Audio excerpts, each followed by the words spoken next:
ಮಾಡ್ತಾ ಇದ್ದಾರೆ. ಶ್ರೀರಾಮ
ಮೊದಲು ಧ್ಯಾನ ಮಾಡಿ ಅವರ ಮಡದಿಯಾದಂತ ಸೀತಾಲಕ್ಷ್ಮಿಯನ್ನು ಧ್ಯಾನ ಮಾಡ್ತಾ ಇದ್ದಾರೆ. ರಾಮಚಂದ್ರ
ಸೀತಾಮಾತೆ ಲಕ್ಷ್ಮಣ ಸುರೂಪಿಣಿಯಾದಂತ ಜಗನ್ಮಾತೆಯನ್ನು ಕೊಂಡಾಡಿ ಜಗತ್ತಿನಲ್ಲಿ ಪ್ರಥಮ ಪೂಜೆಗೆ ಅರ್ಹನಾದಂತ ವಿಘ್ನೇಶ್ವರನನ್ನ ಮನಸಾರ ಭಕ್ತಿಯಿಂದ ಪೂಜೆ ಮಾಡ್ತಾರೆ.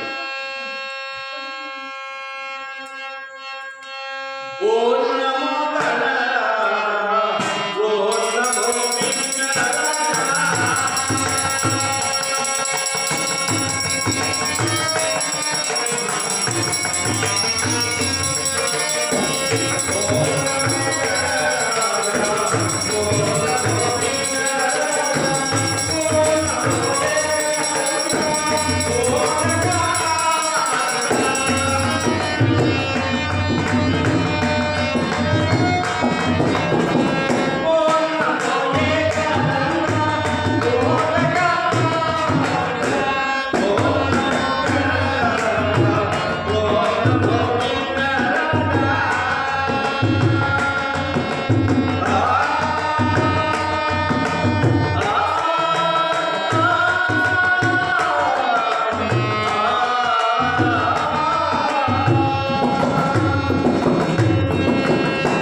ಶಿವನ ಕುಮಾರನಾದಂತ ವಿಘ್ನೇಶ್ವರನ ತಿಮ್ಮೇದಾಸರು ಬಹಳ ಭಕ್ತಿ ಭಾವದಿಂದ ಲೆಕ್ಕಾಚಾರದಿಂದ ಮನಪೂರ್ವಕ ಪೂಜೆಯನ್ನು ಮಾಡಿ ಪರಮಾತ್ಮ ವಿಘ್ನೇಶ್ವರ ಅಜ್ಞಾನವನ್ನು ಹೋಗಲಾಡಿಸಿ ಅಜ್ಞಾನವನ್ನು ಮತಿಮಾತ್ಮವನ್ನು ಕೊಡು ತಂದೆ ಅಂತೇಳಿ ಮನಸ್ಫೂರ್ತಿಯಾಗಿ ಪೂಜೆಯನ್ನು ಮಾಡಿ ನಾವು ಈ ಪ್ರಪಂಚದಲ್ಲಿ ಮಾನವರು ಏನೇ ಮಾಡಬೇಕಾದ್ರೆ ಆ ಭಗವಂತನಾದ ವಿಘ್ನೇಶ್ವರನನ್ನ ಪ್ರಥಮವಾಗಿ ಪೂಜೆ ಮಾಡುವುದು ಬಿಟ್ಟ ಒಂದು ಹೊಲದಲ್ಲಿ ಬಿತ್ತನೆ ಹಾಕಬೇಕಾಗ್ಲಿ, ಒಂದು ಶುಭ ಕಾರ್ಯಗಳನ್ನು ಮಾಡಬೇಕಾಗ್ಲಿ, ಯಾರಾದರೂ ಒಂದು ಮಕ್ಕಳು ಮದುವೆಯೋ ಅಥವಾ ಯಾರಾದ್ರೂ ಇರೋದು ಸಹ ಆ ವಿಘ್ನೇಶ್ವರನ ಪರಿಪೂರ್ಣವಾಗಿ ಪೂಜೆಯನ್ನು ಮಾಡಿ ಅನಂತ ಕಾರ್ಯಗಳನ್ನು ಮಾಡ್ತಾರೆ. ಒಂದು ಮನೆ ಕಟ್ಟಬೇಕಾಗ್ಲಿ, ಒಂದು ಆಸ್ತಿಯನ್ನು ತೆಗಿಬೇಕಾಗ್ಲಿ, ಎಲ್ಲರಿಗೂ ಒಂದು ನಮ್ಮ ಗುರುಗಳಿದ್ದಲ್ಲ ಊರಲ್ಲಿ ಅವರ ಹತ್ರ ಹೋಗಿ ಸ್ವಾಮಿ ನಮ್ಮ ರಾಶಿಫಲ ಹೇಗಿದೆ ಏನಿದೆ ನೋಡಿ ಅಂತೇಳಿ ಆ ವಿಘ್ನೇಶ್ವರನ ಧ್ಯಾನ ಮಾಡಿ ಅವರಲ್ಲಿ ಕೂತು ಅಲ್ಲಿ ಶಾಸ್ತ್ರೋಕ್ತವಾಗಿ ಎಲ್ಲವನ್ನು ಕೇಳಿಕೊಂಡು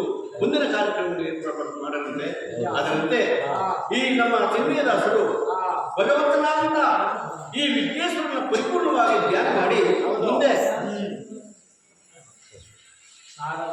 ಹೌದು ವಿದ್ಯೆ ಬುದ್ಧಿಗೆ ಮತಿಯನ್ನು ಕೊಡತಕ್ಕಂಥ ಮಹಾತಾಯಿ ಆ ಶಾರದಾಂಬೆಯನ್ನ ಮನಸಾರ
ಬರ್ತವೆ ಆ ಸಾರನಾಮಿ ಅವರು ಇಲ್ಲದಿದ್ರೆ.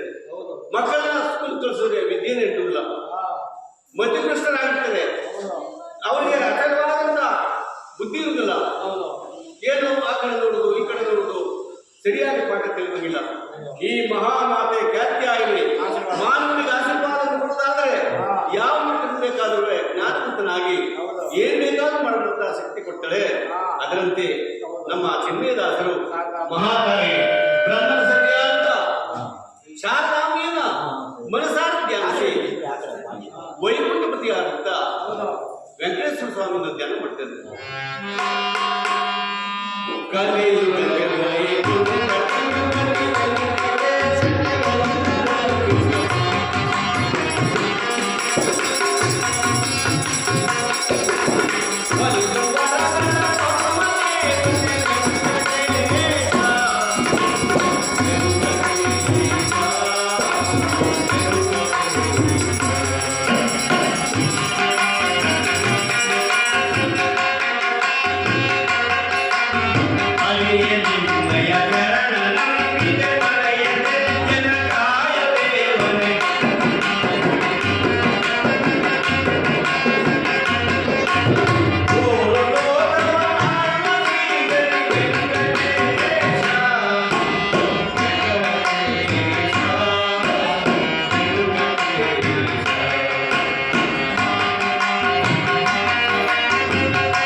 ಮನಸಾರ ಚಿನ್ನೇದಾಸರು ಪೂಜೆಯನ್ನು ಮಾಡಿದ್ದಾರೆ. ಪೂಜೆಯನ್ನು ಮಾಡಿ ಅರಿಯೇ ನಿನ್ನ ಚರಣವನ್ನು ನಂಬಿದವರಿಗೆ ಯಾರು ನೀನು ಅನ್ಯಾಯ ಮಾಡಿಲ್ಲ, ಬೇಕಾದಂತ ವರಗಳನ್ನು ಕೊಟ್ಟಿದ್ದೀಯ ಅಂತ ಹೇಳಿ ಅವರ ಧ್ಯಾನವನ್ನು ಮಾಡಿ ಪೂಜೆ ಮಾಡಿದ್ದಾರೆ. ಆ ಕಥೆಗನುಸಾರವಾಗಿ ಒಂದು ಷಂಡಕಟ್ಟೆಯನ್ನು ನಿರ್ಮಾಣ ಮಾಡಿದ್ದಾರೆ. ಬಾಬುಗಾರ ಒಬ್ಬ ಹೆಣ್ಮಗಳಿಗೆ ಇವಾಗ ಗೋವಿಂದ ಪಟ್ಟಣ ಅಂತ ಹೇಳ್ತಾರೆ ನೋಡಿ, ಅಲ್ಲಿ ಮಕ್ಕಳಿಗೆ ಬಂದಿದ್ದಕ್ಕಿಂತ ಬಹಳ ವೇದನೆಯನ್ನು ಪಡ್ತಾ ಹೆಣ್ಮಗಳು ತುಂಬಾ ವರ್ಷಗಳವರೆಗೆ ದೊಡ್ಡ ಆಸ್ಪತ್ರೆ ಮನೆ ಮದುವೆ ಆಗಿದ್ರು, ಯಾವ್ದಾದ್ರು ಶುಭ ಕಾರ್ಯಗಳು ಹೋದ್ರು ಯಾರು ಮದುವೆ ಕೊಡ್ತಿರ್ಲಿಲ್ಲ, ಪ್ರೀತಿಗೆ ಮಾತಾಡ್ತಿರ್ಲಿಲ್ಲ, ಗಂಡನೂ ವಿಶ್ವಾಸ ಇಲ್ಲ, ಅಕ್ಕ ಮಾವನೂ ವಿಶ್ವಾಸವಿಲ್ಲ.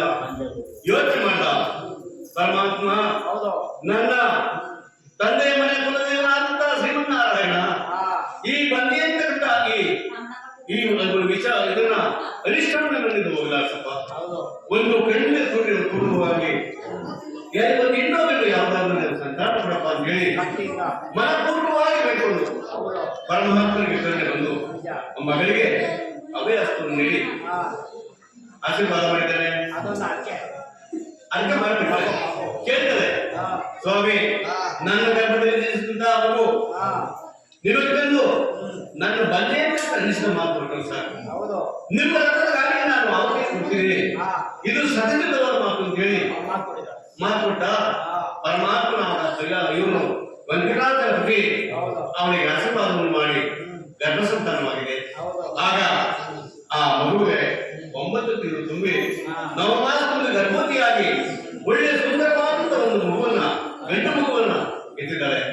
ಆಗ ಅಲ್ಲಿ ಯಾರು ಆಡ್ತಾ ಇದ್ರು, ಯಾರು ಅವ್ರನ್ನ ಜರಿತಾ ಇದ್ರಲ್ಲ, ಬಹಳ ವಿಶ್ವಾಸದ ಮಗುವನ್ನು ಇಟ್ಕೊಂಡು ಆಡಿಸುದು, ಮುತ್ತಿಕ್ಕುದು, ಮುದ್ದಲುದು, ಅತ್ತೆ ಮಾವ ಗಂಡನಾನೇ ಅದನ್ನು ವಿಶ್ವಾಸ ಬಂದು ಆಗ ಮಗುವನ್ನು ಬಹಳ ಅಚ್ಚುಕಟ್ಟ ಆಗ್ತಾರೆ, ಸಾಕ್ತಾ ಇದ್ದಾರೆ. ಒಂದಾದ ದಿವಸ ನಮ್ಮ ಗುರುಬಲಪ್ಪನವರ ಮನೆ ಅಂತ ಅವರು ಒಂದ್ ದಿವಸ ಒಂದು ಇದನ್ನು ಮಾಡ್ತಾ ಇದ್ರು, ರಥೋತ್ಸವ ಮಾಡ್ತಾ ಇದ್ರು. ಆವಾಗ ಆ ಹೆಣ್ಣುಗಳ ಮನೆ ಬಾಗಿಲಿಗೆ ರಥ ಒಂದು ತಟ್ಟು ನಿಂತು ಆವಾಗ ಮಾತಾಡ್ತಾ ಇದ್ರು, ಇವನು 100 ಎಕರೆ ಜಮೀನ್ದಾರ, ಮಕ್ಕಳಿಲ್ಲ, ಇವನು ಏನೋ ಗಂಟು ತಿನ್ಬಿಟ್ಟವ್ರೆ, ಏನು ಒಂದು ಮಗು ಆಗಿದೆ, ಸಂತೋಷವಾಗಿದ್ದಾರೆ, ಏನ್ ತಪ್ಪಾಗಿದೆ ಅಂತ ನಿಮ್ಮ ಮಾತಾಡ್ತಾರೆ. ಆಗ 10 ಜನ 100 ಜನ ಸೇರಿ ವಿದ್ಯಾರ್ಥ ಕೇಳಿದ್ರು, ರಥ ಆಗ ಬಂದ ಹೆಣ್ಮಗಳು ನೋಡ್ದು ಪರಮಾತ್ಮ ವೈಕುಂಠವಾಸ ನನ್ನದೇ ತಪ್ಪುಗಳಪ್ಪ, ನನ್ನ ಮಗುವಿನ ಅಂದ ಚಂದ್ರವನ್ನು ಮರ್ತಿದ್ದೆ. ನನ್ನ ತೋರಿ ಮನೆ ಒಳಗೆ ಮಗುವಿಗೆ ಸ್ನಾನ ಮಾಡಿಸಿ ಹೊಸ ಬಟ್ಟೆಯನ್ನು ನಿಲ್ಲಿಸಿ ಎಷ್ಟೊಂದು ಒಂದು ಬಾಳೆಯನ್ನು ಹಾಕಿ ನನ್ನವರಿಗೆ ನುಚ್ಚಿದ್ದಾಳೆ. ಪರಮಾತ್ಮ ವೈಕುಂಠವಾಸ ಶ್ರೀಮನ್ನಾರಾಯಣ ಮಗುವನ್ನೇನು ಮಾಡಲಿಲ್ಲ. ತಟ್ಟನೆ ನೆಗೆದು ಹಿಂದಕ್ಕೆ ಮುರುಳಿ ಹೋಗಿ ಮುಂದಕ್ಕೆ ನಿಂತು ಹೊಂಟಿತು. ಅದರಂತೆ ಭಕ್ತರಿಗೆ ಭಕ್ತನಾದ ವೈಕುಂಠವಾಸ ಶ್ರೀಮನ್ನಾರಾಯಣ ಪರಮ ಕೊಡದಲ್ಲಿ ಒಂದನ್ನು ಮಾತಿಲ್ಲ ಅಂತ ಹೇಳಿ ಆ ಚಿನ್ಮೇದಾಸರು ಆ ವೈಕುಂಠ ಶ್ರೀಮನ್ನಾರಾಯಣ ಧ್ಯಾನ ಮಾಡಿ ಮುಂದೆ ಆ ತಮ್ಮ ಗುರುಗಳನ್ನ ನಡೀತಾ ಇದ್ದಾರೆ. ಮಂಗಳಾತ್ಮಕನಾದ ಲಿಂಗಾಯ ಗುರುದೇವ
ಗುರುದೇವರ ವಿಚಾರ ಅಂತಕ್ಕಂಥ ಬಹಳ ಅದ್ಭುತವಾದ.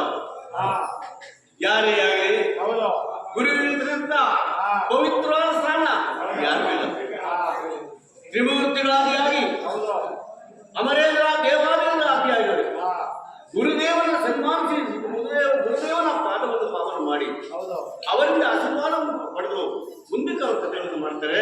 ಅದರಂತೆ ನಮ್ಮ ಚಿನ್ಮೇದಾಸರು ಆ ಗುರುಗಳನ್ನ ಧ್ಯಾನ ಮಾಡಿ ಗುರುವಿನಿಂದ ಆಶೀರ್ವಾದವನ್ನು ಪಡೆದು ಮುಂದೆ ಈ ಶನಿಮಾಸ ಅಥವಾ ರಾಜಕುಮಾರದಿಂದ ಸುಂದರವಾದಂತಹ ಕಥಾಭಾಗಕ್ಕೆ ಮುಂದಕ್ಕೆ ಬಂದು ಹೋಗ್ತಾ ಇದ್ದಾರೆ.